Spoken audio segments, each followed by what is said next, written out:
প্রিয় দর্শক, ইস্পানি মির্জা বসুবরাত্রিতে আপনাদের সবাইকে স্বাগত জানাচ্ছি। আজ আমরা কথা বলবো কবে নির্বাচন নিয়ে।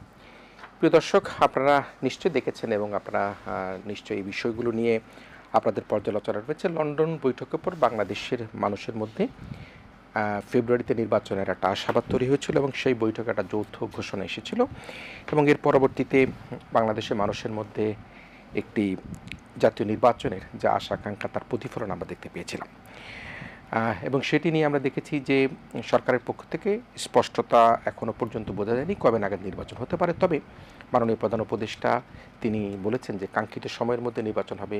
প্রেস উইংয়ের পক্ষ থেকেও সেটি বলা হয়েছে, সেটি ফেব্রুয়ারি থেকে এপ্রিল এই পর্যন্তই ধরে নেওয়া হচ্ছে নির্বাচন হবে। কিন্তু গত পরশু দিন ববি হাজ্জাজ আপনি ছিলেন এবং সে কারণে আমরা আজকে আপনাকে অতিথি হিসেবে নিয়েছি। আমাদের আজকের যে অতিথি, যিনি এই আলোচনার মূল কেন্দ্রবিন্দু, তিনি হচ্ছেন এনডিএনের সম্মানিত চেয়ারম্যান জনাব ববি হাজ্জাজ রয়েছেন আমাদের সাথে। এবং আমরা আলোচক হিসেবে রেখেছি, যেহেতু মাননীয় প্রধান উপদেষ্টার প্রেস কার্যালয়ে নিয়োজিত রয়েছেন মাননীয় প্রধান উপদেষ্টার সিনিয়র সহকারী প্রেস সচিব জনাব ফয়েজ আহমেদ রয়েছেন আমাদের সাথে। আমরা তার দুজনের কাছ থেকে শুনবো আসলে গত পরশু দিনের ঘটনায় নির্বাচন নিয়ে, যেটি ববি হাজ্জাজ ভাই এবং একই সাথে তাদের সমগোত্রীয় দলের অন্যান্যরা যে কথাগুলো বলছে সেগুলো আমরা জানাবার চেষ্টা করবো। দর্শক, আমরা জানিয়ে রাখি যে পুরো অনুষ্ঠান জুড়েই আমরা কিন্তু শুধু কবে নির্বাচন নয়, বাংলাদেশের বর্তমান রাজনৈতিক প্রেক্ষাপট নিয়ে আমরা কথা বলবার চেষ্টা করব এবং সেই জুলাই সনদ নিয়ে ঐক্যমত্য কমিশনের নানা বিষয়গুলো আমরা কথা বলবো। আমরা এনডিএমের সম্মানিত চেয়ারম্যান জনাব ববি হাজ্জাজ, আপনাকে দিয়ে শুরু করতে চাই। আপনারা দুজন, তিনজন, চারজন মিলে দেখলাম সাংবাদিকদের সামনে মাননীয় প্রধান উপদেষ্টার সাথে আপনাদের বৈঠক শেষে আপনারা এসে বলছিলেন যে সপ্তাহখানিকের মধ্যে নির্বাচনের তারিখ ঘোষণা করা হবে। কিন্তু প্রেস উইংয়ের পক্ষ থেকে যে প্রেস লিস্টটি সেটা আমরা হাতে পেয়েছি এবং সেখানে কিন্তু নির্বাচন কবে নাগাদ ঘোষণা করা হবে মাননীয় প্রধান উপদেষ্টা সেটি কিন্তু স্পষ্ট করেনি। নিশ্চয়ই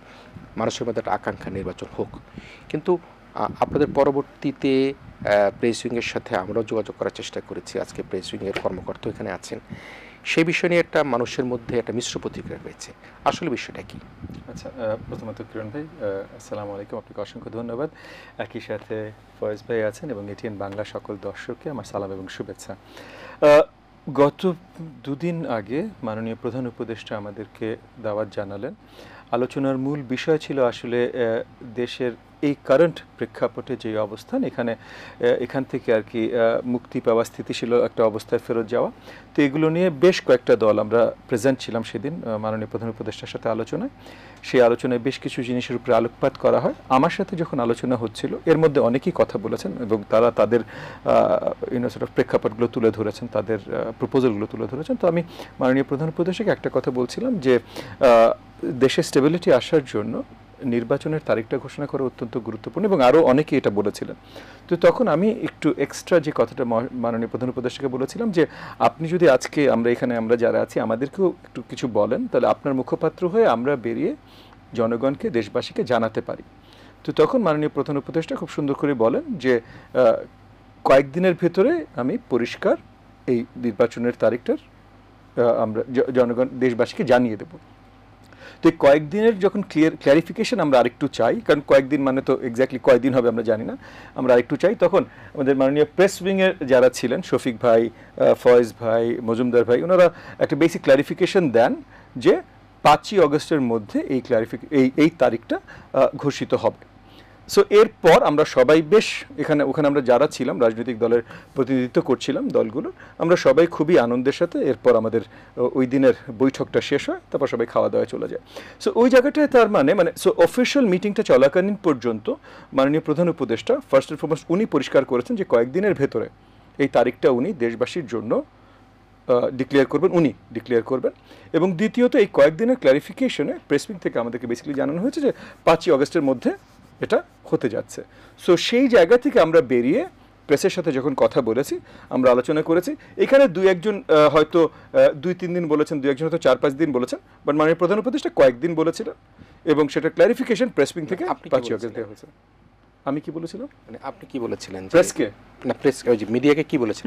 আমি এটাই বলেছিলাম যে কয়েকদিন, এবং সেটা ক্লারিফিকেশন আমরা প্রেস মিট থেকে পেয়েছি। আপনি কতদিন বলেছেন? দিন উল্লেখ করেছিলেন আপনি? না, আমি দিন উল্লেখ করিনি, কয়েকদিন, যেটা আমি শুনেছি আমি সেটাই উল্লেখ করেছি। না, দিন উল্লেখ কে করেছে সেদিন সেখানে? আরো কয়েকজন, এগেন ওখানে সেই দিন বেশ কয়েকটা, আই থিঙ্ক 10টা 12টা দলের প্রতিনিধি ছিলেন, মানে সব দলেরই চেয়ারম্যান বা মহাসচিব ছিলেন আর কি, 12টা দলের।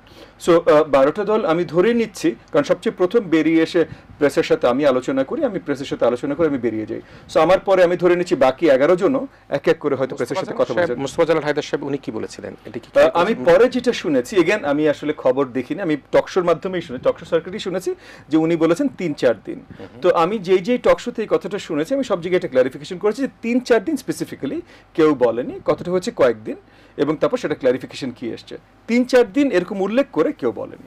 তার মানে যেটা মুস্তাফা জালাল হায়দার সাহেব বলেছেন 3-4 দিন, সেটি আসলে স্পেসিফিকলি এভাবে বলা হয়নি। উনি একটু ভুল করেছেন, উনি অনেক বয়োজ্যেষ্ঠ মানুষ, আমাদের অনেক মুরব্বী এবং অনেক শ্রদ্ধার মানুষ, কিন্তু এগেন কয়েকদিন, 3-4 দিন, অনেক কিছু আছে আমরা সিনোনিমাসলি বলি, সো উনি হয়তো ওই কয়েকদিনটাকে 3-4 দিন সিনোনিমাসলি বলে ফেলেছেন। আচ্ছা, সেই বিষয়ে আপনার সাথে মুস্তাফা জালাল সাহেবের সাথে তার কথা হয়েছে? না, এই পরবর্তীতে ভিতরে আমাদের কথা হয়নি, মানে এমনি আমরা সবাই যুগপৎ আন্দোলনে একই সাথে ছিলাম, তাই বলে আবার আমরা একই জোট বা এমন কিছু না যে আমাদের প্রত্যেকদিন কথা হবে এই ধরনের কিছু। কিন্তু এই ঘোষণার পর আমরা যখন গণমাধ্যমে খবর দেখতে পাচ্ছিলাম, তার পরবর্তীতে যখন একটা প্রতিক্রিয়া মানুষের মধ্যে হয়, সেটি নিয়ে কি আপনারা যারা যুগপৎ আন্দোলন করেছেন, আপনারা সবাই যারা একসাথে কাজ করছেন ফ্যাসিস্টকে সরানোর ক্ষেত্রেও আপনাদের গুরুত্বপূর্ণ ভূমিকা আছে, আপনাদের মধ্যে কি এই বিষয়ে কোনো আলোচনা হয়েছে কিনা? বেশ কিছু দল, বিশেষ করে বড় যেটি দল বিএনপির হয়েছে, জি আমাদের বেশ কিছু আলোচনা হয়েছে, এবং আমরা সবাই প্রসঙ্গ সেই প্রসঙ্গ জি এবং আমরা সবাই এটাকে খুবই ইতিবাচক হিসেবে দেখেছি। সো আমরা সবাই খুবই আনন্দের সাথে খবরটা গ্রহণ করেছি।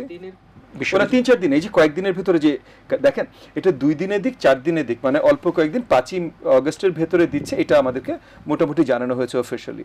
তো 5ই অগস্টের মধ্যে মানে তো আগামী কয়েকদিনের ভেতরে, তো আগামী কয়েকদিনের ভেতরে হচ্ছে, এটাই আমরা ইতিবাচক হিসেবে দেখছি। এটা আগামী কাল হচ্ছে না আরো 4 দিন পর হচ্ছে, এটা ইররেলেভেন্ট হয়ে যায়।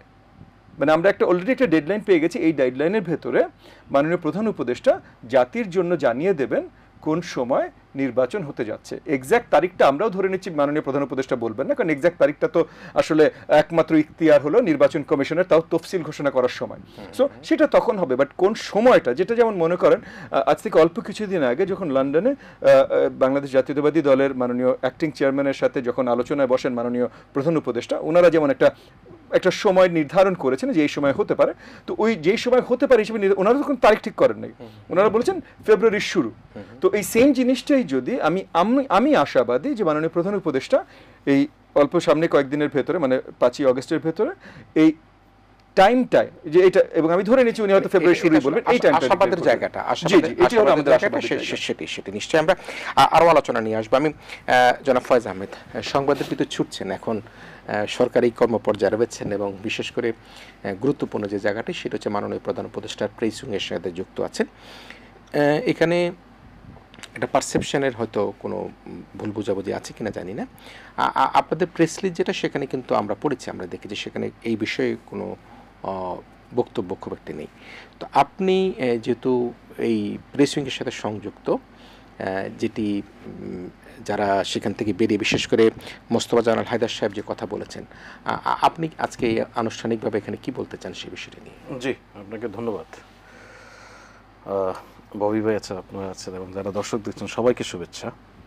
দেখুন, চন্দ্রমাস গুণে কিন্তু ঈদ আসে, প্রত্যেকটা মানুষ জানে একদিন আগে অথবা একদিন পরে, বেশি না কিন্তু জাস্ট একদিন।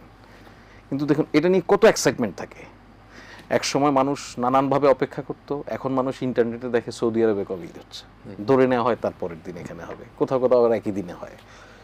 কিন্তু কোনো বিবেচনাতেই এটা কিন্তু 32 দিনে যাবে না, 31 দিনে যাবে না, 29 অথবা 30। এই তো ববি ভাই খুব পারফেক্টলি একটা ওয়ার্ড ইউজ করেছেন যে সিনোনিমাসলি। এইটা আমাদের এখানে ধরুন কথার সময় বলি না ভাই আমাকে 30 সেকেন্ড সময় দেন, দেখা যায় 1.5 মিনিট বলতেছি। এটা বিষয়টা অনেকটা এরকম।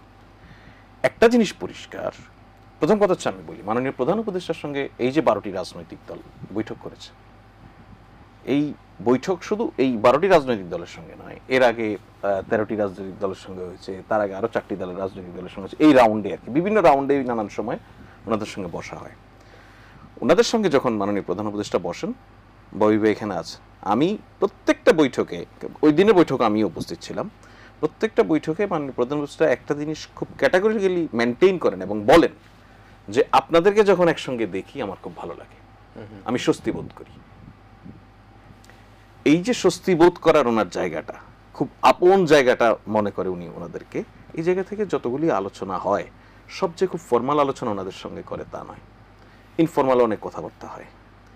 ধরুন কথার কথা আমি ধরে নিলাম যে মাননীয় প্রধান উপদেষ্টা ওই যে মোস্তফা জামান হায়দার ভাই যেটা বলেছেন 4-5 দিন বা 3-4 দিন যাই হোক বা কয়েকদিন, এগুলি যখন আপনি খুবই অফিসিয়াল খুবই ফর্মাল জিনিস তখন পারফেক্ট একদম স্পেসিফিক হবে। 4 আর 5 নাই, 3 আর 4 নাই, 3 মানে 3, 4 মানে 4, 5 হলে 5, এটা হচ্ছে আপনার একদম অফিসিয়াল ফর্মাল। সুতরাং আমি ধরে নিই এমন যদি কোনো আলাপ হয়ে থাকে ওনাদের মধ্যে সেটা খুবই ইনফর্মাল আলোচনা। তবে প্রত্যেকটা পলিটিশিয়ানের মধ্যে, প্রত্যেকটি পার্টির নেতৃবৃন্দের মধ্যে আমরা এক ধরনের স্যাটিসফ্যাকশন দেখেছি এবং কার মধ্যে কোনো সন্দেহ সংশয়ের কিছু দেখিনি। সুতরাং আমি এই জায়গাটা বলবো যে 3-4 দিন, 4-5 দিন নাকি কয়েকদিন নাকি আগামী কয়েক সপ্তাহ, এটা অনেক বড় ঘটনা নয়। ঘটনাটা হচ্ছে সুনির্দিষ্ট জায়গা যে বাংলাদেশের রাজনৈতিক কর্মকাণ্ড, বাংলাদেশের সরকারি কর্মকাণ্ড এখন সম্পূর্ণভাবে নির্বাচনমুখী। আমরা নির্বাচনের পথে হাঁটছি।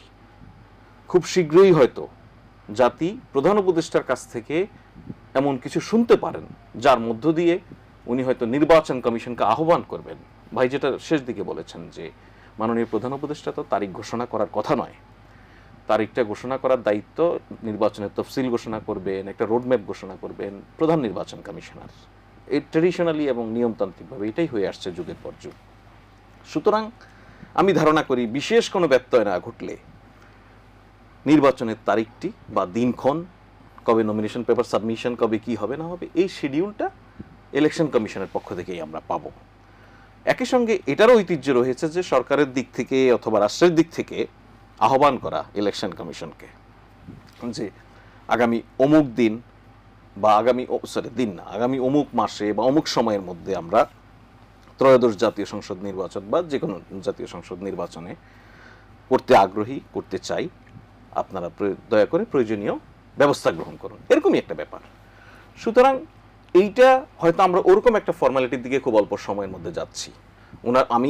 আমি তো আর এই ইনফর্মাল আলোচনার কিছু বলতে পারছি না। আমি আপনাকে ফর্মালি আমরা যে প্রেস স্টেটমেন্টটা দিয়েছি, আপনি যেটার কথা বারবার বলছেন, সেখানে যে জিনিসটা পরিষ্কার করে বলা হচ্ছে, দেখুন এই নির্বাচন হচ্ছে, খুব শীঘ্রই নির্বাচনের বিষয়ে আরো বেশি সুনির্দিষ্ট জিনিস হয়তো জানা যাবে।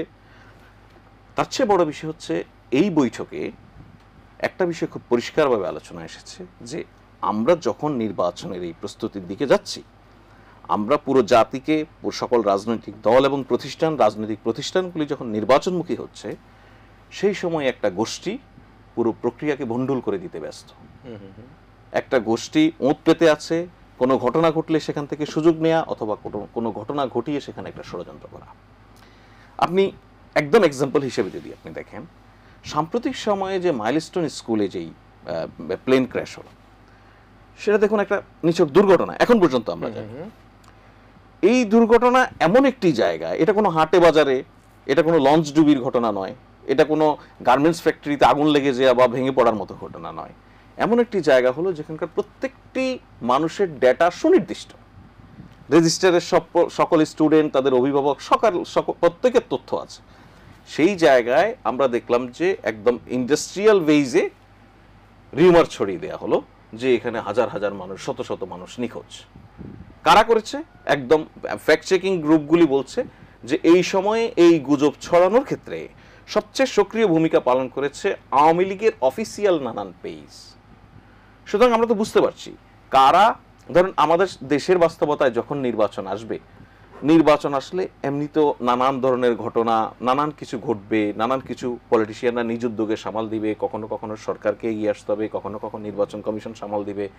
আবার এর বাহিরেও বাংলাদেশের মতো একটা দুর্যোগ প্রবণ দেশে, এত গণবসতির দেশে কোনো একটা দুর্ঘটনাও ঘটতে পারে কোনো কারণে, তখন কারা সুযোগ নেবে সেটা। সো আমাদের জন্য এই মাইলস্টোনের ঘটনা অত্যন্ত পীড়াদায়ক, কিন্তু আমাদের জন্য বড় একটা লার্নিং প্রসেস অলসো, যে এই ঘটনা দিয়ে এরকম একটা নিরেট দুর্ঘটনা থেকে যদি এত বড় ষড়যন্ত্রের জাল তারা বুনতে পারে, তাহলে নির্বাচনকে সামনে রেখে, নির্বাচন আমাদের এখানে খুবই সেন্সিটিভ জায়গা, টোটাল সোসাইটি কান্ট্রিটা একটা সেন্সিটিভ অবস্থায় পরিণত হবে।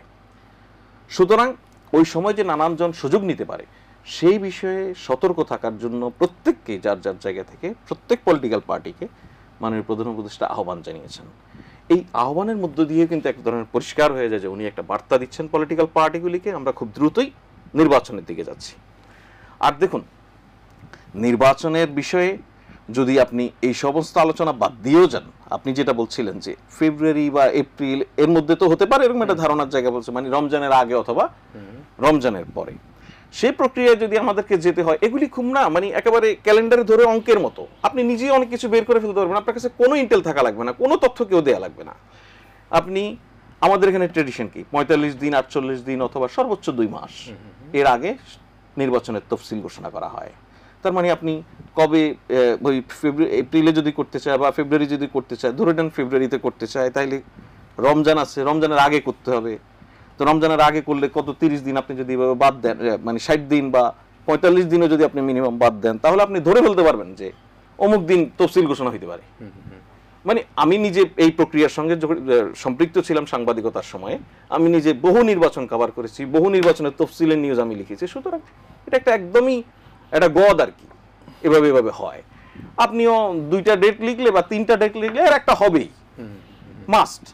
সো এটা হচ্ছে যখন বাস্তবতা, এই বাস্তবতায় 3-4 দিন বা 4-5 দিন বা কয়েকদিন এটা বড় কোনো ইস্যু নয়, কিন্তু এটা নিয়ে এত আলোচনা যে হচ্ছে, এর লজিকটা আমি ওইটাই বলছি যে হয় 29 দিনে রোজা হয়ে তারপরের দিন ঈদ হবে, নয়তো 30 দিনে, এই কিন্তু আগ্রহটা তুমুল, কিন্তু আমরা জানি কবে, এরকম একটা ব্যাপার, এর বাইরে কিছু। তার মানে একটা স্বস্তির জায়গাটা কিন্তু আছে, যেটাই একই সঙ্গে অস্বস্তি আছে, সিরিয়াস অস্বস্তির জায়গা হচ্ছে ওই যে গোষ্ঠী যারা নির্বাচন যেটি মাননীয় প্রধান উপদেষ্টা বলেছেন, সেই জায়গায় আমাদেরকে সর্বোচ্চ সতর্ক থাকতে হবে। তিনি নিজে সেদিন বলেছেন নির্বাচন ভণ্ডুল করার জন্য অপচেষ্টা রুখে দাঁড়াতে সবাইকে ঐক্যবদ্ধ হওয়ার কথা বলেছেন। আমরা বিরুদ্ধে যাব।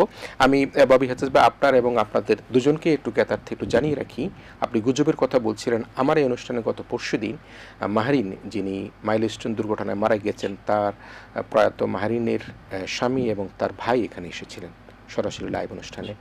মাহরিনের স্বামী নিজে স্পষ্ট করে বলে গিয়েছেন, সেখানে প্রত্যেকটি এজেন্সি, প্রত্যেকটি মানুষ, প্রত্যেকটি চিকিৎসক, প্রত্যেকটি ভলেন্টিয়ার তারা যথাসাধ্যভাবে সহযোগিতা করেছে। এবং তিনি নিজে বলেছেন গুজবে কান না দিতে। আমি নিজে মাহরিনের হাত ধরে যখন তার শরীরের মাংস ক্ষয়ে যাচ্ছিল, সে বলছে আমি আর বেশিক্ষণ বাঁচব না। আমি নিজে বলছি এই ঘটনাকে গুজব হিসাবে কেউ কোনো কান দিবেন না। সেটি হচ্ছে প্রয়াত মাহরিনের স্বামী আমাদের অনুষ্ঠানে এসে সেখানে বলে গেছেন। সো প্রিয় দর্শক, আমরা অত্যন্ত গুরুত্ব সহকারে আগামী জাতীয় নির্বাচন সহ আমরা দেশের রাজনৈতিক, সামাজিক, অর্থনৈতিক প্রেক্ষাপটে গুজবকে আমরা গুরুত্বপূর্ণ হিসাবে আমরা গ্রহণ যাতে না করি, গুজব থেকে দূরে থাকি। একই সাথে জাতীয় নির্বাচনের যে পথরেখা তৈরি হতে যাচ্ছে, তার জন্য আমরা অন্তর্বর্তীকালীন সরকারের প্রতি সাধুবাদ জানাই। একটা নির্বাচনের অপেক্ষায় দেশ আছে। আমরা একটা ছোট্ট বিরতি নিতে চাই। বিরতির পরও আমাদের দুজন প্রিয় অতিথি, অত্যন্ত মনোমুগ্ধকর আলোচক ববি হাজ্জাজ এবং মাননীয় প্রধান উপদেষ্টার মাননীয় সহকারী প্রেস সচিব জনাব ফয়েজ আহমেদ, আমরা দুজনকে নিয়ে আবারও ফিরে আসবো ছোট্ট বিরতির পর। মির্জা শুভরাত্রিতে আমরা আবারও ফিরে এসেছি। আমরা কবে নির্বাচন, সমসাময়িক রাজনৈতিক প্রেক্ষাপট নিয়ে কথা বলছিলাম। আমাদের সাথে অতিথি হিসেবে রয়েছেন এনডিএমের সম্মানিত চেয়ারম্যান জনাব ববি হাজ্জাজ, রয়েছেন মাননীয় প্রধান উপদেষ্টা সিনিয়র সহকারী প্রেস সচিব জনাব ফয়েজ আহমেদ রয়েছেন আমাদের সাথে। মিস্টার হাজ্জাজ, আমরা শুনছিলাম জনাব ফয়েজ আহমেদের কাছ থেকে, তিনি কিন্তু বলছিলেন যে মানুষের মধ্যে 3 দিন 4 দিন 5 দিন 7 দিন যেটাই হোক না কিন্তু মানুষের মধ্যে যে ভোটের যে একটা আগ্রহ এবং বিশেষ করে রাজনৈতিক দলগুলোর মধ্যে যে আগ্রহ, সে আগ্রহটা কিন্তু সৃষ্টি হচ্ছে। আমি যখন বললাম স্বস্তির জায়গাটা, সেই স্বস্তির জায়গাটার মধ্যে কিন্তু জনাব ফয়েজ বললেন যে এখানে কিছুটা অস্বস্তি আছে। সেই অস্বস্তিটা হচ্ছে যে ফ্যাসিস্টরা কিন্তু ওত পেতে বসে আছে, কীভাবে বাংলাদেশের এই নির্বাচনকে ভণ্ডুল করা যায়, বাংলাদেশকে কীভাবে পিছিয়ে দেওয়া যায়, যেটা মাননীয় প্রধান উপদেষ্টা বলেছেন এবং তিনিও আজকে বলেছেন। এখন আমরা যেটা দেখতে পাচ্ছি যে গতকাল ঐক্যবদ্ধ কমিশনের যে আলোচনা, সে আলোচনায় আমরা দেখেছি 3-4 ধরনের কথা হয়েছে। জামায়াত ইসলাম যেটা বলেছে, একটি দলের সঙ্গে আলোচনা করে ভোটের তারিখ মানা হবে না। অন্যদিকে বিএনপি বলছে রাষ্ট্রীয় মূলনীতি ঠিক করবে সংসদ। এনসিপি সদস্য সচিব আক্তার হোসেন বলেছেন এই সংবিধান রাখা যাবে না। আবার 3 আগস্ট শহীদ মিনারে জুলাই সনদ ও জুলাই ঘোষণা দেবে এনসিপি। তাহলে তিনি শঙ্কা করছেন ফ্যাসিস্টদের নিয়ে, কিন্তু এখন যারা যুগপৎ আন্দোলন করেছেন, যারা ফ্যাসিস্টকে সরিয়েছেন, যারা রক্ত দিয়েছেন, তারাই কিন্তু ভিন্ন ভিন্ন কথা বলছেন। ফার্স্ট অ্যান্ড ফরমোস্ট, স্বৈরাচারী আওয়ামী যে শক্তি ছিল তাদের বড় কোনো শক্তি এখন আছে বলে আমি মনে করি না। তবে অরাজকতা সৃষ্টি করার মতো অবস্থান তাদের নিশ্চয়ই আছে। তারা 15 বছর ধরে যেই প্রকারের লুটতরাজ করেছেন সেটার মাধ্যমে অরাজকতা নিশ্চয়ই সৃষ্টি করা যায়। তবে কতখানি অরাজকতা তারা সৃষ্টি করতে পারেন সেটারও একটা লিমিটেশন আছে। যেমন মনে করেন যে মাননীয় প্রধান উপদেষ্টার সাথে গত পরশুদিনের আলাপ নিয়ে যেহেতু একটা পর্যায়ে কথা হচ্ছিল, আমি আর নির্বাচন নিয়ে আর যাব না, বাট ওই আলাপের শুরুটা কিন্তু ছিল, আলাপের মূল উদ্দেশ্যটা ছিল হলো যে যে অস্থিতিশীল অবস্থার ভিতরে দেশ আছে আইন শৃঙ্খলা থেকে শুরু করে সব কিছুতে, সেটা থেকে প্রতিকার কীভাবে হতে পারে এটা নিয়ে মূল আলোচনা ছিল। সেখানে মাননীয় প্রধান উপদেষ্টাও পরিষ্কার করে ওনার আলোচনায় বলেন যে গোপালগঞ্জের আক্রমণটা থেকে এই জিনিসগুলো বিশেষ অস্থিতিশীলতা শুরু হয়। এটা ওনার কথা বলছি, এটা আমাদের কথা না। যে গোপালগঞ্জের আক্রমণ ইনসিডেন্টটা থেকে অস্থিতিশীলতার মূল ধাক্কাটা শুরু হয়। এবং তারপর আমরা সেক্রেটারিয়েটে দেখেছি, তারপর এই মাইলস্টোনের এত বড় একটা দুর্ঘটনা, এত দুঃখজনক একটা দুর্ঘটনা, কিন্তু এটা নিয়েও অপপ্রচার অ্যান্ড হোয়াট নট এবং অনেক ধরনের ঝামেলা আমরা দেখেছি।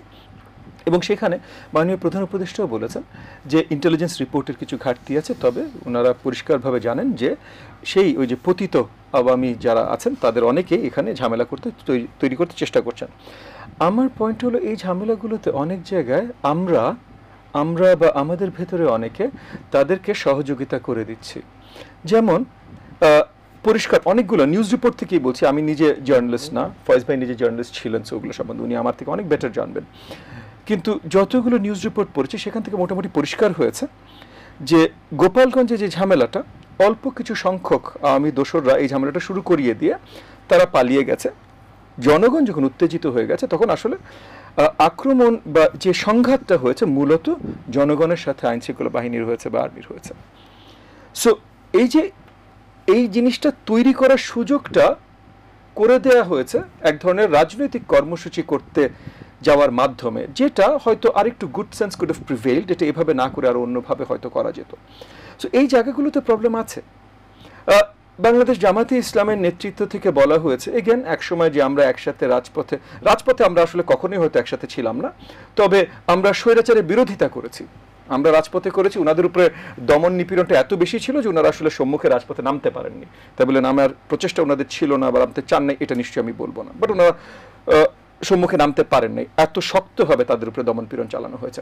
কিন্তু তার মানে যুগপৎ আন্দোলন এটাতে তারা সম্পৃক্ত ছিলেন না, তারাও স্বৈরাচার বিরোধী, তারাও আওয়ামী বিরোধী, বাট যুগপৎ আন্দোলন তারা ছিলেন না। তাদের নেতৃত্ব থেকেও বলা হয়েছিল যে ফেব্রুয়ারিতে নির্বাচন হলে, রোজার আগে নির্বাচন হলে সবচেয়ে ভালো হয়।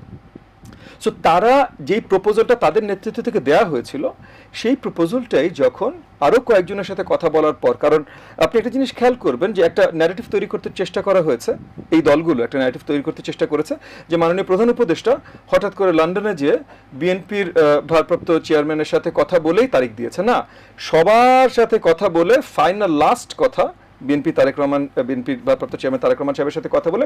সো বেসিক্যালি উনি যখন এই ডিক্লারেশনটা দেন, আমার ধারণা, এখানে এটা যেহেতু ওনার টিম থেকে ফয়েজ ভাই আছে, সে আরও ক্লারিফিকেশন দিতে পারেন, আমার ধারণা যে মাননীয় প্রধান উপদেষ্টা সবার সাথে আলোচনার মাধ্যমে আলোচনা শেষ করে লন্ডনে তারপর এই ডিক্লারেশনটা দেন।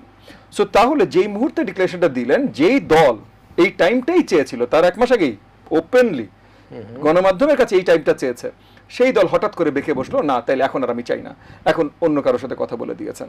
তাহলে ওনারা কি চাচ্ছিলেন যে শেষ কথাটা শুধু ওনাদের সাথে বলুক নাকি? এটা আমি অ্যাকচুয়ালি জানি না। এনসিপি আরেকটা নতুন দল, তাদের নিশ্চয়ই পুরো অধিকার আছে, তার যে কোনো রাজনৈতিক দল বা যে কোনো গোষ্ঠীর একটা গণতন্ত্র মানে তাদের অধিকার আছে, তারা যেটা ইচ্ছা চাইতে পারে। কিন্তু যেটা ইচ্ছা চাওয়া আর আমার চাওয়ার মাধ্যমে আমি গণতান্ত্রিক প্রক্রিয়াকে থামিয়ে দিতে চেষ্টা করা, এটার ভেতরে অবভিয়াসলি অনেক অমিল আছে। একই সাথে তারা যদি থামিয়ে দিতে চেষ্টাও করে, এটার প্রভাবের এটার তাদের ওই প্রচেষ্টাটা মেনে নেবে অন্তর্বর্তীকালীন সরকার, তাহলে মুশকিল হবে। সো তারা বলতেই পারে আমরা এটা মানি না, আমরা ওইটা হলে করবো না, আমরা এটা হলে খেলবো না। আজকেও তারা বলেছেন তাদের কোনো আস্থা নেই নির্বাচন কমিশনের উপরে, যদিও নির্বাচন কমিশন কিন্তু এই অন্তর্বর্তীকালীন সরকার সবার সাথে আলোচনার মাধ্যমেই এই নির্বাচন কমিশন স্থাপনা হয়েছে। তারা এটা বলেছে যে জুলাই সনদে তাদের মন মতো না হলে তারা 3 তারিখে নতুন জুলাই সনদ দিবে। ঠিক আছে, তাহলে বাকি সবাই নিজেদের মতো জুলাই সনদ দেওয়া শুরু করবে, সকল সংগঠন জুলাই সনদ দেওয়া শুরু করবে, তাহলে এই জুলাই সনদের কোনো মানে থাকবে না। পয়েন্টটা জুলাই সনদের ছিল হলো যে সবাই একত্রিত হয়ে যেই জায়গায় একমত হবে, যেটা এই যে এখনো আজকেও কিছুক্ষণ আগে আলোচনা শেষ হয়েছে আপনার ঐক্যমত কমিশনে, মানে ঘন্টা দুয়েক আগে ঐক্যমত কমিশনে আলোচনা শেষ হয়েছে। সো দিন রাত ধরে তারা আলোচনা করে যাচ্ছে। তো এই আলোচনাগুলোর মাধ্যমে এতগুলো ঘন্টা শ্রম দিন দেওয়ার পর যেই জায়গায় সবাই একমত হবে সেটাই জুলাই সনদের উৎস হবে। কিন্তু এখন আপনার যদি মনে হয় যে না, ওনারা সবাই এগ্রি করেছে কিন্তু আমি আরো বেশি চাই, তা সেটা আপনার পার্সোনাল পয়েন্ট ভাই। আপনার পার্সোনাল পয়েন্ট জুলাই সনদ হতে পারে না। আপনার পার্সোনাল পয়েন্ট, আপনি এখন যদি এটিএন এর সব স্টাফকে নিয়ে করেন তাহলে এটিএন এর সনদ হইতে পারে, জুলাই সনদ হইতে পারে না, কারণ জুলাই আপনার মালিকানা নাই। আমার যেমন নাই, আমি বলছি আমি জুলাই সনদ দিতে পারি না, আমার জুলাই সনদের মালিকানা নাই। হ্যাঁ, জুলাইতে আমরাও ভাই মাঠে ছিলাম, যুদ্ধ করেছি। তার আগে 10 বছর আমরা মাঠে ছিলাম, যুদ্ধ করেছি। বিএনপি জামাতের খুব কম কর্মী আছে যারা automatically just by dint of being ওই পার্টির কর্মী, যারা মাঠে ছিল না বা যুদ্ধ করতে হয় নাই। কিন্তু জুলাই সনদ তাদেরও না, জুলাই সনদ সবার।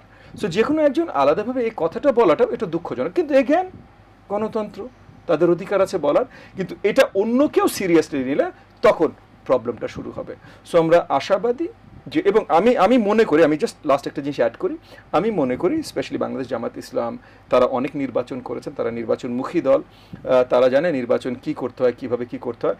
আমার মনে হয় তারা এখনো অনেক কিছু যেগুলো আলোচনায় আনছেন, এটা তাদের নির্বাচনী স্ট্র্যাটেজি হিসেবে আনছেন, যে ইদার কোয়ালিশন করলে সিট দরাদরি, কোয়ালিশন না করলে তাদের প্রতি ভোট আরো কিভাবে টানা যায়, এই হিসাবে তারা করছেন। সো নির্বাচন তারা বর্জন করবে বা নির্বাচনে যাবেন না, এই ধরনের আলোচনাগুলো আসলে এটা পুরোপুরি রেটরিক, যেটা নির্বাচনী ট্যাকটিক আমার ধারণা। আমি বিশ্বাস করি তারাও শীঘ্রই নির্বাচনের দিকে যেতে চান। নির্বাচনে যাবেন না কেউ বলেছেন? না, অনেকেই যে এই আলোচনাগুলো করছে না, যে আমাদের মতো এইটা না হলে আমরা নির্বাচনে যাব না, ওইটা না হলে নির্বাচনে যাব না। কারা কারা বলছেন সেটা? অনেকগুলো দল এই ধরনের কথাবার্তা বলেছে। ইসলামী আন্দোলন বলেছে পিআর সম্বন্ধে, এনসিপিও বোধহয় এরকম কয়েকটা জিনিস সম্বন্ধে বলেছে, জামাত ইসলাম এই ধরনের ইঙ্গিত দিচ্ছে, সে এরকম বলছে। বাট আমি বলছি এনসিপি সম্বন্ধে জানি না, তারা একদমই নতুন, তাদের সাথে আমাদের আসলে দল হিসেবে পরিচিতি নাই। তারা নিজেরাও হয়তো খুব ভালো করে জানেন না তাদের দল কি, কারণ তারা নিজেরা মাত্র ফর্ম করবেন। তাদের সবার সাথে সখ্যতা আছে? সরি, তাদের সবার সাথে দেখা সাক্ষাৎ আলোচনা হচ্ছে? কম বেশি অনেকের সাথে দেখা সাক্ষাৎ হয়েছে গত 12 মাসে। কিন্তু আমি বলছি তারা দলটা যেহেতু নতুন গঠন করেছেন, যে কোনো একটা দল, যে কোনো একটা অর্গানাইজেশনেরও নিজের ভিত্তিটা ভালোভাবে বুঝতে একটু সময় লাগে। সো ইসলামী আন্দোলন অনেকদিন ধরে আছে, ভালো হোক খারাপ হোক অনেকদিন ধরে আছে। সো তারা কি, সেটা তারা অ্যাটলিস্ট বুঝে। বাংলাদেশ জামাত ইসলাম অনেক প্রাচীন দল, তারা কি, তারা খুব ভালো করে বোঝে। নির্বাচন তারা বহুবার করেছে, মানে অনেকে আছে আওয়ামী লীগের নির্বাচনগুলো করেছে, এর আগের স্বচ্ছ নির্বাচনগুলো জামাত ইসলাম করেছে। তো নির্বাচন আগে কি করতে হয়, নির্বাচন কিভাবে করতে হয়, কি কি স্ট্র্যাটেজি কাজ করে, কি কি ট্যাকটিক্স কাজ করতে পারে, এগুলোর সাথে তারা খুব ভালোভাবে পরিচিত। সো তারা নির্বাচনে যাবে। এনসিপি যাবে কিনা আমি আসলে জানি না, কারণ তাদের সম্বন্ধে তো আমি জানি না। বাট ওই যে নির্বাচন বর্জন বেরিয়েছে, আমার মনে হয় না মেজর কোনো পার্টি নির্বাচন বর্জন করবে। জি, মিস্টার ফয়েজ, আমরা শুনছিলাম ওনার কাছ থেকে। আপনার কাছে একটু আসি, সেটি হচ্ছে যে নির্বাচনের লেভেল প্লেইং ফিল্ড নিয়ে একটা কথা হচ্ছে, এবং সেটি সবচেয়ে গুরুত্বপূর্ণ ভূমিকা কিন্তু নির্বাচন কমিশন রাখবে, এবং অন্তর্বর্তীকালীন সরকার প্রধান যিনি থাকবেন তারও কিন্তু বেশ গুরুত্বপূর্ণ ভূমিকা এখানে রয়েছে সবচেয়ে বেশি। তো সে অবস্থায় মাঝে মাঝে কেউ কিন্তু নির্বাচনের লেভেল প্লেইং ফিল্ড তৈরি করা হবে কি না, যাবে কি না। আমরা মাননীয় স্বরাষ্ট্র উপদেষ্টাকে দেখেছি, তারা ট্রেনিং করার কার্যক্রমের কথা শুরু করার কথা বলেছেন। নির্বাচন কমিশনের পক্ষ থেকে তারা বলছেন সব ধরনের প্রস্তুতি তারা গ্রহণ করতে যাচ্ছেন, এবং মাননীয় প্রধান উপদেষ্টাই কিন্তু বলেছেন যে তিনি একটা শ্রেষ্ঠতম নির্বাচনের উপহার দিবেন বলে আমাদেরকে আশ্বস্ত করেছেন। সে অবস্থায় লেভেল প্লেইং ফিল্ড নিয়ে কেন এই আলোচনাটা উঠছে, আপনার কাছে কি মনে হয়? না, এটা আমাদের নির্বাচনী সংস্কৃতিতেই, এটাকে আমি একটা টার্ম হিসেবে দেখি।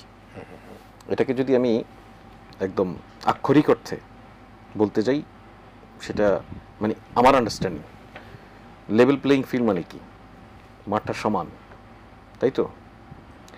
এখন দেখুন, নির্বাচনের মাঠ সমানের কথা যদি বলেন, তাহলে ভোটার সমান, প্রার্থী সমান, প্রার্থীর সুযোগ সুবিধা সক্ষমতা সমান, তাই তো? এটাই তো দাঁড়ায়। So level playing field, particularly এই সেন্টেন্সটাকে আমি একটা টার্ম হিসেবে ধরি, যার অন্তর্নিহিত মানে হচ্ছে নির্বাচনের জন্য একটি ইতিবাচক এবং অনুকূল পরিবেশ। আদারওয়াইজ এখন ববি ভাইয়ের পার্টি যদি দাবি করে লেভেল প্লেইং ফিল্ড নাই, বিএনপির ভোটার বেশি, বিএনপির জনপ্রিয়তা বেশি, জামাতের ভোটার বেশি, জামাতের জনপ্রিয়তা বেশি, এনসিপির ভোটার বেশি, তাদের জনপ্রিয়তা বেশি, আমার তো সেই সমান না, তাহলে কিন্তু লেভেল প্লেইং না সেটা। এটা আমি এই জন্য বলছি, এটাকে আক্ষরিক অর্থে আপনি ধরতে পারবেন না, এটা একটা টার্ম। আমাদের নির্বাচনী ব্যবস্থা এটা খুব পপুলার শব্দ বা বাক্য। এখন নির্বাচনের জন্য একটা উপযোগী পরিবেশ কিভাবে তৈরি হয়? নির্বাচনের একদম প্রধানতম যদি আমি বলি যে দুটো কন্ডিশন ইজ মাস্ট। একটি হচ্ছে যিনি প্রার্থী হবেন তিনি নির্বিঘ্নে তার প্রচার প্রচারণা, প্রার্থিতার যাবতীয় অধিকার যেন ভোগ করতে পারেন, যেন উনি কারো দ্বারা আক্রান্ত না হন, বাধাগ্রস্ত না হন, উনি যেন ভোটারের কাছে রিচ করতে পারেন। আরেকটি হচ্ছে যিনি ভোটার তিনি যেন নির্বিঘ্নে তার নিজের পছন্দে তার ব্যক্তির গোপনীয়তা, ভোটের গোপনীয়তা বজায় রেখে ভোটটি দিতে পারেন। এই দুটো অধিকার নিশ্চিত করা, এটাই হচ্ছে আপনার একদম প্রিন্সিপাল। এই দুটোর জন্যই যাবতীয় সব আয়োজন, এই দুটোর জন্যই আপনি যে প্রশিক্ষণের কথা বলছেন, এই দুটোর জন্যই এত কিছু হয়েছে, এই দুটোর জন্যই অভ্যুত্থানের মতো ঘটনা ঘটেছে। সো আমাদের বাংলাদেশের বাস্তবতায় ঐতিহাসিকভাবে যদি আপনি দেখেন, এখানকার যত বড় বড় সংঘাত সহিংসতার ঘটনা ঘটেছে এর সবগুলির নেপথ্যে রয়েছে ত্রুটিপূর্ণ নির্বাচন। সুতরাং একটা ত্রুটিপূর্ণ নির্বাচন একটি দেশকে কোথায় নিয়ে যেতে পারে এটা আমাদের কাছে একদমই এক তাজা উদাহরণ রয়েছে। আওয়ামী লীগ কি করেছে দেশকে সেটা দেখে। ত্রুটিপূর্ণ নির্বাচনের মধ্য দিয়ে যে দল নির্বাচিত হবে, আওয়ামী লীগকে আপনি যদি লাস্ট 3 ইলেকশনসের কথা বলেন, আপনি দেখবেন যে বলেছে বিনা ভোটের সরকার, আপনি তাদেরকে বলেছে রাতের ভোটের সরকার, তাদেরকে বলেছে আমির আমির সরকার। এই লেভেলগুলি নিয়ে শেখ হাসিনা তো স্বস্তি বোধ করেননি। অ্যাটলিস্ট জোর করে তার চরিত্র যা সেটা দিয়ে তিনি স্বৈরতান্ত্রিক কায়দায় ক্ষমতা দখল করে রেখেছেন সত্য, কিন্তু এগুলি এই তকমাগুলি তার সঙ্গে লেগে গেছে। সুতরাং ত্রুটিপূর্ণ নির্বাচনের মধ্য দিয়ে নির্বাচিত যে সরকার বা নির্বাচিত যে দল, তারা যেমন স্বস্তি বোধ করেন না, যেই অ্যাডমিনিস্ট্রেশনের মধ্য দিয়ে ত্রুটিপূর্ণ নির্বাচন হয় তিনিও স্বস্তিতে থাকতে পারেন না। সেটারও এক্সাম্পল আমাদের সামনেই আছে। দুজন সাবেক প্রধান নির্বাচন কমিশনার এই মুহূর্তে জেলে আছেন। সুতরাং এই বাস্তবতায় আমাদের কাছে এটা পরিষ্কার যে আগামী নির্বাচনটি, যেটা মাননীয় প্রধান উপদেষ্টার কথা আপনি রেফারেন্স হিসেবে নিয়ে এসেছেন, বাংলাদেশের ইতিহাসে সবচেয়ে সেরা নির্বাচনটি হোক, এটা উনি চান, এটা ওনার প্রত্যাশা। একই সঙ্গে খুব পরিষ্কার করে বলি, আমাদের নির্বাচনী মাঠে অর্থাৎ ভোট কেন্দ্রে বা ভোট এলাকায় যে ডেপ্লয়মেন্ট থাকে, আইন শৃঙ্খলা বাহিনীর যে মোতায়েন থাকে, সেখানে কি থাকে? ধরুন 2 জন নিরস্ত্র পুলিশ, 2 জন সশস্ত্র পুলিশ, 8 জন আনসার উইথ স্টিক্স, লাঠি হাতে আনসার। এইটা কোন কোন কেন্দ্রকে আমরা অতি গুরুত্বপূর্ণ বা ঝুঁকিপূর্ণ বিবেচনায় সেখানে হয়তো পুলিশ 1 জন সংখ্যা বাড়ে, আনসার 2 জন বাড়ে।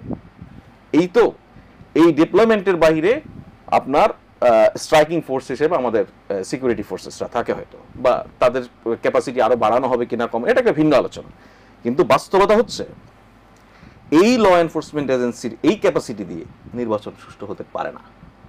অর্থাৎ আমাদের যে পুলিশের ক্যাপাসিটি, আমি আমাদের পুলিশের এখনকার যে অবস্থা সেটা বলছি না, স্ট্যান্ডার্ড ক্যাপাসিটিকেও যদি আপনি ধরেন, আরেক দেশ থেকে যদি আপনি বাহিনী হায়ার করে নিয়ে আসেন, আপনি নির্বাচন সুষ্ঠু করতে পারবেন না আনটিল আনলেস রাজনৈতিক দলগুলি নিজেদের মধ্যে পারস্পরিক শ্রদ্ধাবোধের জায়গা থাকবে, রাজনৈতিক দলগুলি নাগরিকদের ভোটাধিকারের প্রতি তার সম্মান থাকবে। রাজনৈতিক দলগুলি যদি এটা বিশ্বাস করে নাগরিকরা যাকে নির্বাচিত করবে সেই নির্বাচিত হবে, তাহলে কোনো জায়গায় কোনো গন্ডগোলের কোনো ব্যাপার নেই। ভোটার আসবে, মন খুলে ভোট দিয়ে চলে যাবে। দিন শেষে পুরো প্রক্রিয়াটা স্বচ্ছ হবে কিনা এটা পলিটিশিয়ানরা ওভারসি করবে, তারা দেখবেন। কোনো জায়গায় ত্রুটি মনে হলে তারা সেটা আটকাবেন, বলবেন। সুতরাং একটি ঐতিহাসিক নির্বাচন যদি আমরা সামনে নির্বাচনটিকে বলতে চাই, একটি দারুণ নির্বাচন যদি বলতে চাই, যদি করতে চাই, তাহলে সবচেয়ে বড় দায়িত্ব আমাদের মেইন স্টেক হোল্ডার্স, পলিটিক্যাল পার্টিগুলির। সেটা কি পারবেন মাননীয় প্রধান উপদেষ্টা? সকল নানান কারণে পারতে হবে, নানান কারণে পারতে হবে। এটা মাননীয় প্রধান উপদেষ্টার উপরে নির্ভর করে, এটা ওনার কল, সব পলিটিক্যাল পার্টির ওনার আহ্বান। নানান কারণে পারতে হবে, কারণ ধরে নিন ববি হাজ্জাজ ভাইয়ের পার্টি এনডিএম সেটাই আগামীতে নির্বাচিত হবে। উনি কি শেখ হাসিনার মতো নির্বাচিত হয়ে ক্ষমতায় আসতে চান? নিশ্চয়ই চান না। ধরে নিন বিএনপি, জামাত, এনসিপি যতগুলি পার্টি আছে তাদের কেউ কেউ কোনো না কোনো দল তো নির্বাচিত হয়ে আসবে। সবচেয়ে পোটেনশিয়াল হিসেবে বিএনপিকে ভাবা হচ্ছে। বিএনপি কি শেখ হাসিনা হতে চাইবে? নিশ্চয়ই চাইবে না, কারণ শেখ হাসিনার পরিণতি আমাদের সবার সামনে প্রকাশ্য। সুতরাং একটি দারুণ সুন্দর নির্বাচনের মধ্য দিয়ে যদি সে ক্ষমতায় আসতে না পারে, এই গ্লানি তার মধ্যেও থাকবে। এই কারণে আসতে হবে। আর আপনি যেই আলোচনাটা করছেন, এখনো পলিটিক্যাল পার্টিগুলোর মধ্যে যেই এক ধরনের আমরা বাকযুদ্ধ দেখি নানান কায়দায়, এটা না হলে এটা হবে না, ওটা না হলে, এটা আমি এখন পর্যন্ত খুবই ডেমোক্রেটিক দেখি। হতে পারে, আপনি দেখুন না, ভাইয়ের দল নিয়মিত তো এই যে জাতীয় ঐক্যমত্য কমিশনের যে ইয়ে হচ্ছে, সংলাপ হচ্ছে, সেখানে অংশ নিচ্ছে। আজকে 20 দিনের মতো এই সংলাপটা হলো, অংশ নিচ্ছেন সবগুলি পলিটিক্যাল পার্টির প্রতিনিধিরা, নিয়মিত অংশ নিচ্ছেন। এই ঐক্যমত্য কমিশনের যে এজেন্ডাগুলি আছে, সেই এজেন্ডার আলোকেই কথা বলছেন, এজেন্ডার মধ্য থেকেই কথা বলছেন, এজেন্ডাকে আরো রিচ করছেন নানানভাবে। আবার যে জিনিস এজেন্ডায় নেই, সেটা নিয়েও ময়দানে গিয়ে কথা বলছেন। কিন্তু ময়দানে গিয়ে এই ঐক্যমত্য কমিশনকে উপেক্ষা করছেন না, বলছেন না যে ওখানে আমরা যাব না, কেউ বয়কট করছেন না, সবাই সম্মান দেখাচ্ছেন এটাতে। কারণ প্রত্যেকেই মনে করেন এই ঐতিহাসিক দলিল আমাদের প্রণয়ন করতে হবে।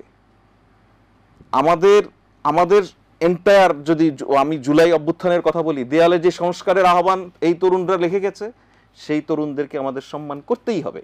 সুতরাং আমরা একটা মৌলিক সংস্কারের একদম কাছাকাছি জায়গায় অবস্থান করছি। অনেক বড় বড় গুরুত্বপূর্ণ মৌলিক বিষয়ে ইতিমধ্যে সকল রাজনৈতিক দলের মধ্যে ঐক্যমত সৃষ্টি হয়েছে। কিছু কিছু বিষয়ে যদি ঐক্যমত সৃষ্টি না হয়, ভাইয়ের দল যেটা প্রস্তাব করছে, এটা নিয়ে উনি ওনার ম্যানিফেস্টোতে নিয়ে এসে উনি ভোটারদের কাছে যাবেন, উনি এটা আদায় করে নেওয়ার চেষ্টা করবেন। That is the practice. সুতরাং প্রক্রিয়াটা আমি মনে করি এখন দুই রকম, এটা আমার অবজারভেশন। একটা হচ্ছে ওই জায়গায় আমি আমার কাজ করে যাব ঐক্যমত্য কমিশনে, অপরদিকে আমি প্রেসার দিব আমি বাহিরে থেকে, যেন আমার এই মতগুলি প্রণয়ন হয়। এবার আস্থার কথা বা আশ্বস্ত হওয়া যায় এমন বিষয় আমি বলি, যেই বিষয়াশয়গুলি নিয়ে আলাপ হচ্ছে না, এটা না হলে ওটা না। এখন দেখবেন একটা জিনিস হচ্ছে না আলোচনায়, বিচারের বিষয়টা দেখবেন যে অনেকদিন ধরে আর আলোচনায় নেই। কেন নেই? বিচারের যে দৃশ্যমান অগ্রগতির কথা বলছেন, এটা অলরেডি ভিজিবল। এর চেয়ে দ্রুত গতির, এর চেয়ে স্বচ্ছ প্রক্রিয়ার বিচার হতে পারে না। সুতরাং এটা নিয়ে যদি আপনি এখন বিচার আরো দ্রুত চাইতে চান, আপনি এখনই বলবেন যে কালকে রায় দিতে হবে, এই বিচার এই সরকার করবে না। পরিষ্কার, এই সরকার শেখ হাসিনারও আইনি অধিকার সুরক্ষা পাওয়ার বিষয়ে আন্তরিক, সেও যেন ন্যায় বিচার বঞ্চিত না হয় সে বিষয়ে সরকার সচেতন। সুতরাং বিচারটা যে প্রক্রিয়া চলছে, গুড এনাফ, খুব ভালোভাবে এগোচ্ছে। আর বাদ বাকি কি রইল আপনার? জুলাই ঘোষণা, জুলাই সনদ, এই তো, এরপরে নির্বাচনের শিডিউল, এসব এগুলি নিয়ে তেমন কোনো বড় জায়গা আটকে নেই। আমরা এইসব আলোচনাগুলো প্রিয় দর্শক, আমরা শুনছিলাম কবে নির্বাচন এবং সমসাময়িক রাজনৈতিক প্রেক্ষাপট নিয়ে। আমাদের সাথে অতিথি হিসেবে রয়েছেন অত্যন্ত সজ্জন আলোচক, এনডিএম এর সম্মানিত চেয়ারম্যান জনাব ববি হাজ্জাজ, রয়েছেন মাননীয় প্রধান উপদেষ্টা সিনিয়র সহকারী প্রেস সচিব জনাব ফয়েজ আহমেদ রয়েছেন। আমরা একই আলোচনা নিয়ে আমাদের দুজন অতিথির সাথে আবারও অল্প একটা বিরতির পর ফিরে আসছি। ইসমানী মির্জাপুর শুভরাত্রিতে আমরা ফিরে এসেছি। কবে নির্বাচন এবং সমসাময়িক রাজনৈতিক প্রেক্ষাপটে আমরা কথা বলছিলাম। অতিথি হিসেবে রয়েছেন মাননীয় প্রধান উপদেষ্টা সিনিয়র সহকারী প্রেস সচিব জনাব ফয়েজ আহমেদ, রয়েছেন সজ্জন আলোচক, এনডিএম এর সম্মানিত চেয়ারম্যান জনাব ববি হাজ্জাজ রয়েছেন আমাদের সাথে। মিস্টার হাজ্জাজ, আমরা একটা বিষয় বেশ কিছুদিন থেকে লক্ষ্য করতে পারছি, সেটি হচ্ছে যে বিশেষ করে বিএনপির উপর একটা দোষ চাপিয়ে দেওয়ার একটা বিশেষ কয়েকটি দল, তারা চাঁদাবাজির অভিযোগ করে, এটা করে সেটা করে, যেখানে যেটা ঘটনা চাপিয়ে দেওয়ার চেষ্টা করা হচ্ছিল। এবং সেগুলি কিন্তু মানুষের মধ্যে সেই মিশ্র প্রতিক্রিয়াটা মানুষ কিন্তু বুঝতে পারছে যে একটি বড় দল, তাদের অনেক নেতাকর্মী রয়েছে একেবারে উপর থেকে নিচ পর্যন্ত, ইউনিয়ন পর্যায় পর্যন্ত, এবং 3-4 হাজার নেতাকর্মীকে কিন্তু বহিষ্কার করা হয়েছে, শাস্তিমূলক আওতায় দেওয়া হয়েছে, এবং পরবর্তীতে আমরা দেখেছি বিএনপির পক্ষ থেকে মামলাও করা হয়েছে। এই প্রশ্নটা এই কারণে আপনার জন্য, যেহেতু আপনারা একই জোটের সাথে আপনাদের কর্মসূচি বিভিন্ন সময় গ্রহণ করে থাকেন। তো সেই বিষয়ে প্রসঙ্গে যাওয়ার আগে আমরা গত কালকে যেটি দেখেছি, সেটি যে বৈষম্য বিরোধী ছাত্র আন্দোলনের যে নেতাদের 4 জনকে গ্রেফতার করা হয়েছে, 1 কোটি টাকা চাঁদার জন্য গিয়েছিল, তাদেরকে 7 দিনের রিমান্ডে দেওয়া হয়েছে, 10 লক্ষ টাকা তারা পেয়েছিল, বাকি টাকা নিবার জন্য তারা গিয়েছে। সেটি একটা মানুষের মধ্যে এখন একটা ধারণা অলরেডি স্পষ্ট হতে শুরু করেছে, চাঁদাবাজির যে বিষয়টি, সেই বিষয়টি আসলে কোথায় কীভাবে হয়ে থাকে।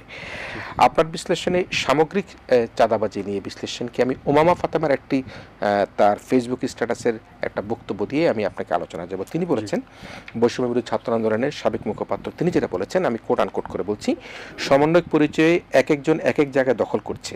আওয়ামী লীগের রক্ষী বাহিনীর জায়গায় জায়গায় গিয়ে দখল করত। আমার মনে হচ্ছে যে এখন কি রক্ষী বাহিনীর মতো সমন্বয়ক বাহিনী তৈরি হচ্ছে কিনা, তিনি প্রশ্ন করেছেন। আস্তে আস্তে সব জায়গায় দখল করে ফেলবে। তিনি কাদের ইঙ্গিত করেছেন নিশ্চয়ই আপনি বুঝতে পারছেন। আপনি এই চাঁদাবাজির প্রসঙ্গটাকে কিভাবে দেখছেন? জি, আসলে এটা অনেক বৃহত্তর একটা প্রশ্ন এবং কমপ্লেক্স একটা প্রশ্ন।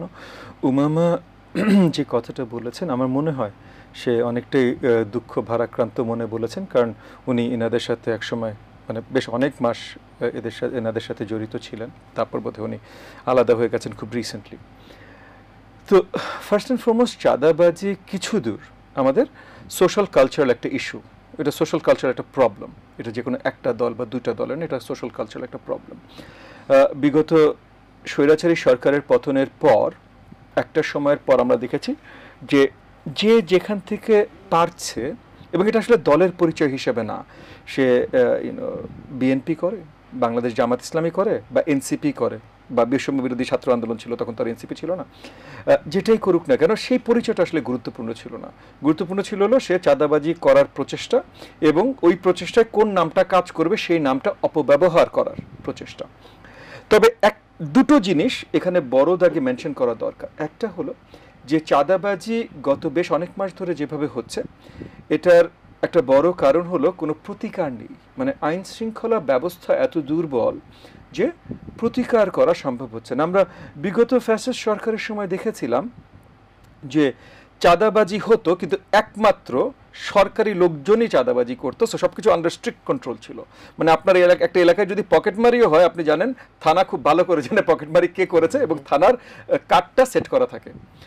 এখন আইনশৃঙ্খলা বাহিনীর দুর্বলতার জন্য আসলে কারোর কন্ট্রোল নেই, এবং এইটা এগেন ফয়েজ সাহেব এখানে বসা আছেন শুধু সেই কারণে না, আমি বলবো, আমি সব জায়গায় একই কথা বলি যে একটা অন্তর্বর্তীকালীন সরকারের দ্বারা যেই অবস্থায় আওয়ামী ফ্যাসিবাদরা দেশের অবস্থান রেখে গেছিল, সব কিছু ভঙ্গুর করে দিয়ে গেছিল, সেখান থেকে রাতারাতি উত্তরণ করা যে কোনো কারোর জন্য মুশকিল, একটা অন্তর্বর্তীকালীন সরকারের জন্য অলমোস্ট ইম্পসিবল।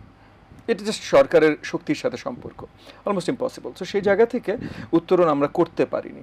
সো অনেক যত চাঁদাবাজি নর্মালি হতো না হতো, তার থেকে অনেক বেশি চাঁদাবাজি আমরা দেখছি, কারণ থামানোর কেউ নাই, আইন শৃঙ্খলা নাই, কোনো বাহিনী নেই, থামানোর কেউ নেই, সো তার থেকে অনেক বেশি হচ্ছে। দ্বিতীয়ত আরেকটা জিনিস আমরা দেখেছি যে ন্যারেটিভগুলো কিভাবে তৈরি হয়েছে। যেমন মনে করেন আমি গুলশান বনানী এলাকার বাসিন্দা, মানে আমার বাড়ি গুলশানের, বড় হয়েছে গুলশানে, আমার অফিস বনানীতে, গুলশান বনানী এলাকার বাসিন্দা। গুলশান বনানী এলাকা অনেক বড় দাগে গত 12 মাস ধরেই বৈষম্য বিরোধী ছাত্র আন্দোলন, তারপর এনসিপি নামে অনেক এরকম চাঁদাবাজি করা হয়েছে। এখন যারা করেছে তারা আসলে বৈষম্য বিরোধী ছাত্র আন্দোলনের অ্যাবসলুট উপরের দলের নেতা ছিল কিনা আমি জানি না, আসলে কিনা জাস্ট নাম অপব্যবহার করেছে। যারা গত কয়েক মাস ধরে করছে তারা আসলে এনসিপির আসলেই নেতা কিনা জাস্ট নাম অপব্যবহার করছে এটাও আমি জানি না। তবে এই নামগুলো অ্যাটলিস্ট এই এলাকায়, যে এলাকার আমি বাসিন্দা, অনেক বড়ভাবে এসছে। আমরা রাজনীতি করি, সো পুরো দেশব্যাপী আমরা কানেক্টেড। সো পুরো দেশব্যাপী কয়েকটা রাজনৈতিক দলের নামই আমরা শুনেছি। বাংলাদেশ জাতীয়তাবাদী দল অনেক বড় দল, বাংলাদেশ জামাত ইসলামের নামও শুনেছি, কিন্তু আমি কোনো খবরে দেখিনি, কিন্তু আমরা মাঠ পর্যায়ে শুনেছি আর কি। এনসিপির নামও অনেক শুনেছি। কিন্তু যখন এটা নিয়ে আলোচনা করা হয়েছে গত অনেক মাস ধরেই, আলোচনাটা খুব পরিষ্কারভাবে শুধুমাত্র বিএনপি করে করা হয়েছে। আমি ধরে নিচ্ছি বিএনপির নামে হয়তো আরও অপবাদ আরও বেশি এসেছে, কারণ সাইজে রাজনৈতিক দল হিসেবে বিএনপি, মানে এনসিপির থেকে 10 গুণ বড় জামাত ইসলামের থেকে 100 গুণ বড় আপনার বিএনপি। তো তাহলে সাইজে যদি এত বড় হয়, তাহলে যে কোনো অপবাদও সেটার বড়ই আসবে, সেটা আমি মেনে নিচ্ছি। কিন্তু অন্য কাউকে নিয়ে আলোচনা নাই, কিন্তু আলোচনা ছিল শুধুমাত্র বিএনপিকে নিয়ে। এটা দুঃখজনক। এগেন আমি বলছি না বিএনপি সবকিছু মাফ করে দেওয়া, বা জামাতে সবকিছু মাফ করে দেওয়া, বা এনসিপি সবকিছু, আমি সেটাও বলছি না। আমি বলছি সবগুলো আলোচনা আসলে সুন্দর যৌক্তিকভাবে হওয়াটা প্রয়োজন। সো এখন তাহলে কি করা উচিত? প্রত্যেকটা দলের রেসপন্সিবিলিটি, দায়িত্ব নেওয়া উচিত। যেমন বিএনপিকে আমরা দেখেছি দায়িত্ব নিতে চেষ্টা করতে, আপনি নিজেও বললেন যে কয়েক হাজার নেতৃবৃন্দকে তারা বহিষ্কার করেছেন। সো যখনই তাদের কাছে রিপোর্ট গেছে তারা একটা অ্যাকশন নিতে চেষ্টা করেছেন। তারা সরকার না, তারা আইনি প্রক্রিয়ায় যেতে পারেন না, আইনি প্রক্রিয়া মামলাও করেছেন। হ্যাঁ, এরকমও হয়েছে।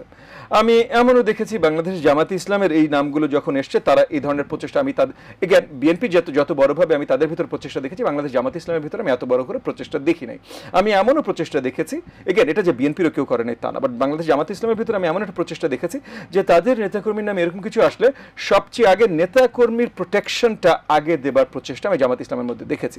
ওই যে একটা কথা আছে না, যেমন বিএনপির কয়েকজন নেতা বলেছিল যে আপনারা আমাদের দোষারোপ করেন, যদি আমরা যেই নেতার নামে এই অপবাদ এসছে তাকে বাঁচানোর জন্য আমরা কিছু করি, তাকে যদি আমরা আইন থেকে বাঁচাইতে চেষ্টা করি তাইলে আপনি আমাদেরকে অপবাদ দেন। এটা বিএনপির কয়েকজন বড় নেতাকে আমি বলতে শুনেছি। এই কথাটা আমি কখনো বাংলাদেশ জামাত ইসলামের কারোর কাছ থেকে শুনিনি। তাদের জিনিস হলো যে আমাদের লোকের বিরুদ্ধে কিছু হইতে পারবে না।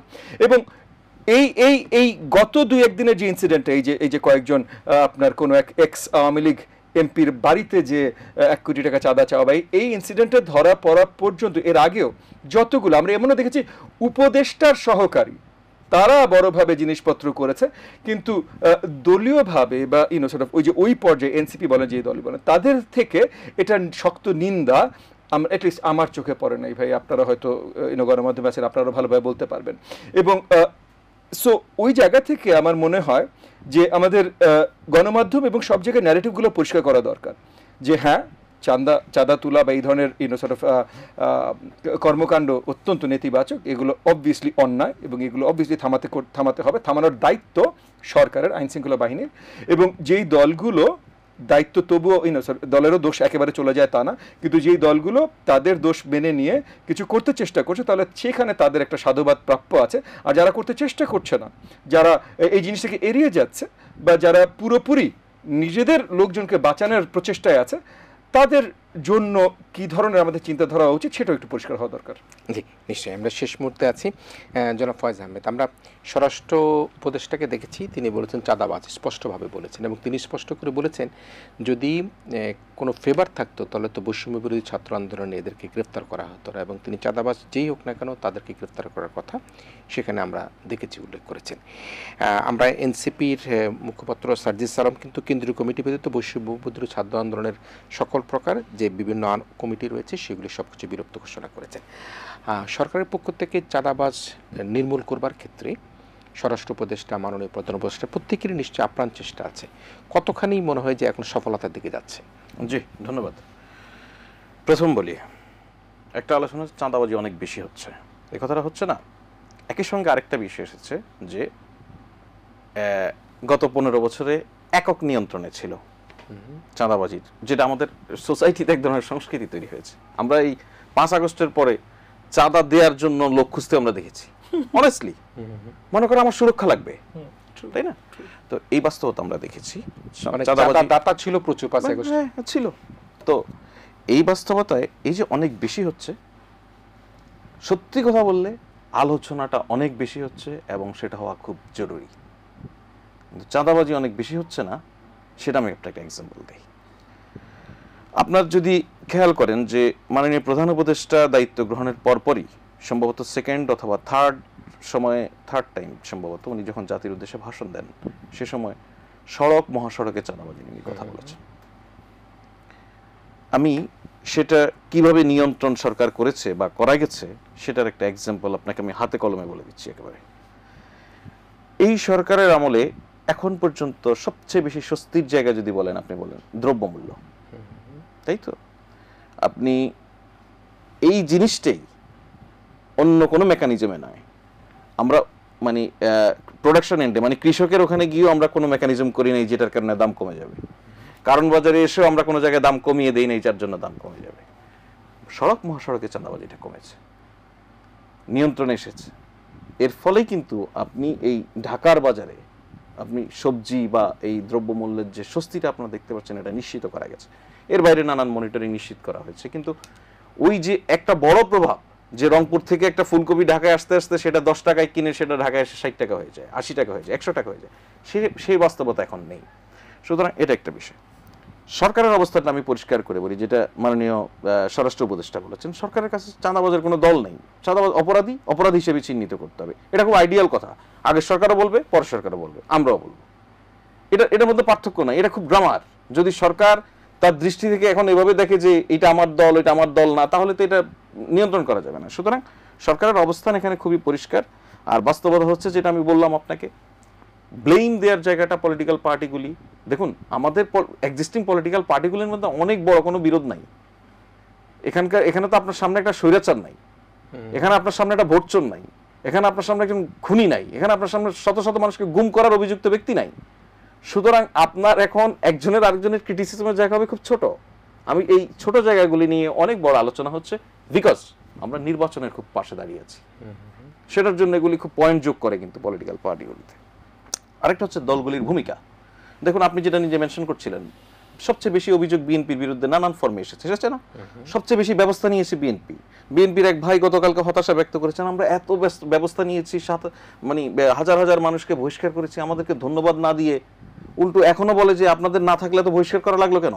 এটা হচ্ছে রিয়েলিটি। আমরা সরকারের কাজ করতে গিয়ে একটা জিনিস টের পাই, সরকার মাঝে মাঝে ভুল করে না, নানান জায়গায় সিদ্ধান্ত নিয়ে পরিবর্তন করে না, তারপরে বলে যে এই সরকার এমন এক দুর্বল সরকার, সিদ্ধান্ত নিয়ে সেটা আবার পরিবর্তন করে ফেলে। নাগরিককে সম্মান করাটা অপরাধের পর্যায়ে চলে যায়। যখন একটা সিদ্ধান্তের নাগরিক প্রতিক্রিয়া ভিন্ন হয়, তখন তো এটা আপনি শেখ হাসিনা স্টাইলে চাপিয়ে রাখবেন না, আমি করেছি তো করেছি, আমি শেখ হাসিনা আর পাল্টাবো না, এই তরিকাতে যাওয়া যাবে না। তখন বলে যে আহা, সরকার এই সিদ্ধান্তে থাকতে পারলো না। সুতরাং বিএনপিরও হয়েছে ওটা বিপদ, ব্যবস্থা নিলেও বিপদ, না নিলে বলবে যে ব্যবস্থা নিচ্ছে না। বিএনপি একটা রাজনৈতিক দল, বাংলাদেশের ইতিহাসে প্রথম নিজের দলের কর্মীর বিরুদ্ধে থানায় গিয়ে মামলা করেছে চাঁদাবাজির অভিযোগে, এটা আপনাকে ক্রেডিট দিতে হবে। আবার সেই বিএনপি এখন কেন বহিষ্কার করতে হচ্ছে? তার মানে চাঁদাবাজি হচ্ছে। আপনার এই কারণ বাজার আমি যদি বলি 5 আগস্টের পরে আগে যারা এখানকার নেতাদের চাঁদাবাজির নেক্সাসটা নিয়ন্ত্রণ করতো, তাদের ঢাল হয়ে কাজ করতো, এই ঢাল হওয়া মানুষগুলি পার্টি খুঁজতেছিল 5 আগস্টের পরপরই। আমি রিপোর্টার হিসেবে তখন এটা দেখেছি, কার সঙ্গে যাবে, কার কাছে গেলে শেল্টার পাবে, কার হয়ে আবার কাজ শুরু করবে বাজারে। কারণ তার ধারণা বাজারের কাজটা তো থাকবেই, তো কাজটা বুঝতে পারছেন তো সুতরাং এই বাস্তবতা। কিন্তু মানুষের মধ্যে যে ফ্রাস্ট্রেশনটা তৈরি হয়েছে, আমাদের এখানে মানুষের অনেকগুলি বিষয়তে ফ্রাস্ট্রেশন তৈরি হয়, মানুষ ফ্রাস্ট্রেটেড হয়। অনেস্টলি যদি বলি, যে ফ্রাস্ট্রেটেড হয় অনেক ক্ষেত্রে সেও জানে না সে ফ্রাস্ট্রেটেড কেন। আমরা চাঁদাবাজি পলিটিক্যাল পার্টিগুলি, যেটা খুব সারফেসের কথা বলছি, আমরা পলিটিক্যাল পার্টিগুলির ইকোনমিক সিস্টেম নিয়ে কেন কথা বলছি না? পার্টি কেমনে পরিচালিত হবে, পার্টিগুলি কি করবে না করবে, আপনি পার্টি পিপলের কাছে রেসপন্সিবল কেন হচ্ছে না এই বিষয়ে, এই আলোচনাটা হচ্ছে না। এটা এক ধরনের এটা আমি পার্সোনাল জায়গা থেকে বলছি, এটা এক ধরনের ফ্রাস্ট্রেশন তৈরি করছে। আর ভাই যেটা বললেন, ধরুন একজন উপদেষ্টার বা একাধিক উপদেষ্টার সহকারীদেরকে নিয়ে কথা উঠেছে, ব্যবস্থা কি ধরুন উঠেছে, ওই মন্ত্রণালয় থেকে সুনির্দিষ্টভাবে দুর্নীতি দমন কমিশনের চিঠি পাঠানো হয়েছে, তাদের ইতিমধ্যে তদন্ত চলছে এবং দেশ থেকে নিষেধাজ্ঞা দেওয়া হয়েছে। এখন ওই যে আমি যেটা বললাম যে সরকার কেন এটা রেসপন্স করলো, এটা একটা অপরাধ। বিএনপি কেন তার লোককে সাসপেন্ড করলো, এটা চাঁদাবাজ যে এখানে একটা শিল্প হিসেবে গড়ে উঠেছিল, এদের কোনো দল নেই বেসিক্যালি, এরা যখন যেটা পাওয়ারফুল মনে করে তার সঙ্গে ভিড়ে যায়। আবার এই ভিড়া লোকগুলিকে কিছু কিছু পলিটিশিয়ান তো শেল্টার দেয়, এটা তো সত্য। সুতরাং এটা একটা বড় চ্যালেঞ্জ আমাদের পলিটিক্যাল পার্টিগুলির সামনে। আর ভাই যেটা মেনশন করছিলেন যে যেই ভঙ্গুর অবস্থা দিয়ে সরকার এখানে দায়িত্ব নিয়েছে, খুব ট্রু। এইটা একটা ইন্টারিম গভর্নমেন্টের পক্ষে সব কিছুকে দেখেন, ওই সারা দেশে তো এই সরকারের কোনো মানে ফোর্স নাই আলাদা করে। সুতরাং কথার কথা, কারণ বাজারে যে মানুষটা 5 আগস্টের সময় বা জুলাই অভ্যুত্থানের সবচেয়ে বেশি নেতৃত্ব দিয়েছে, তারপরে সে মনে করে এই জায়গার মালিক সে। এই জুলাই অভ্যুত্থান আমাদের দেশে এমন একটা অভূতপূর্ব ঘটনা ঘটেছে, সত্য। আমরা ভয়াবহ একটা রেজিম থেকে মুক্তি পেয়েছি, একটা দুঃশাসন থেকে মুক্তি পেয়েছি, সত্য। কিন্তু এটা কোনো পৃথিবীর বিভিন্ন জায়গায় যে একটি মতাদর্শিক রাজনৈতিক অবস্থা থেকে একটা বিপ্লবকে নেতৃত্ব দেয়া, বিপ্লবের পরপরই সেই রাজনৈতিক দল বা সেই রাজনৈতিক মতাদর্শের মানুষেরা সরকার গঠন করে, আমাদের কিন্তু সেটা হয়নি। সুতরাং আমাদের অভ্যুত্থান ঘিরে অনেকগুলি স্টেক তৈরি হয়েছিল, কিছু জায়গায় এরা, কিছু জায়গায় ওরা। এই যে এখন অনেকগুলি পার্টি, তাদের প্রত্যেকের নানান জায়গায় যেমন মতামত দেওয়ার খুব ট্রুলি মানে অফিসিয়াল লেভেলে মতামত দেওয়ার জায়গা আছে, অনেক জায়গায় তাদের অধিকারও আছে নানানভাবে।